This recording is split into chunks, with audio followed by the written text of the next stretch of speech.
Here is what nobody tells you. While everyone was watching the older generation retire and the younger generation complain online, another group quietly took over. They didn't ask for permission, they didn't make noise, they just did it. Generation X now runs most of the big companies in America. More than half of all Fortune 500 CEOs are Gen X, but you barely hear about them. Why? Because they were trained from childhood to survive in silence. Close your eyes for a moment. It's 1985. You're home alone after school. Your parents are still at work. The house is quiet except for the hum of the refrigerator. You hear the click, click, click of the rotary phone hanging on the kitchen wall. MTV plays on the TV, actual music videos, not reality shows. There's no internet, no smartphones, no one to text. If you need help, you figure it out yourself. You make a snack, you do your homework, you wait. This was normal. This was childhood for Gen X. The smell of microwaved TV dinners, the sound of a cassette tape rewinding, the feeling of being on your own. Not neglected, just independent. Because both your parents had to work to pay the bills. So you learned early, no one is coming to save you. You save yourself. Psychologists have a term for this.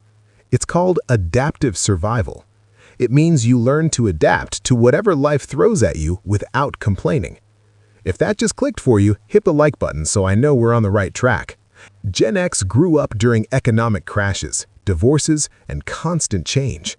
The world told them, you're on your own, kid. So they became self-reliant. They didn't ask for instructions. They didn't need constant praise. They just solved the problem and moved on.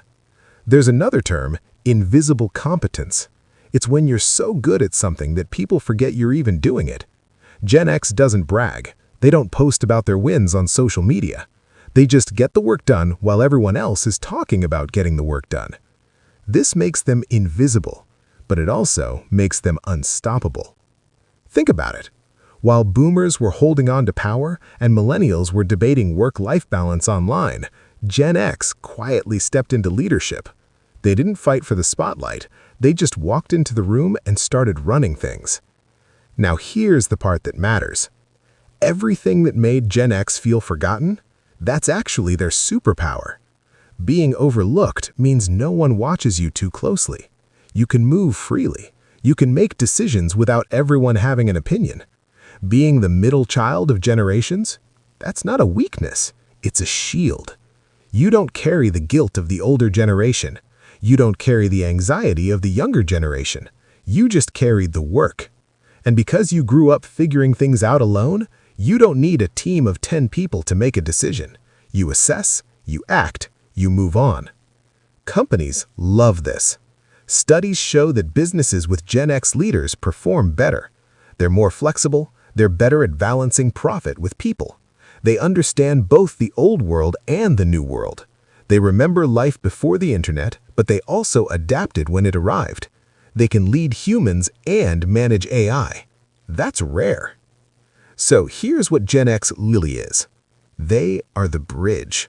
Not the loudest part of the structure, not the part people take pictures of, but the part that holds everything together.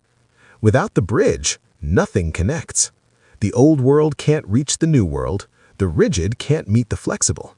Gen X stands in the middle, quiet, strong, and absolutely necessary. They don't need you to see them.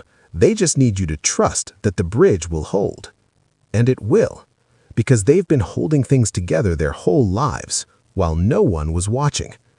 If this resonated with you, let me know in the comments. And remember, sometimes the most powerful people in the room are the ones you didn't notice walking in.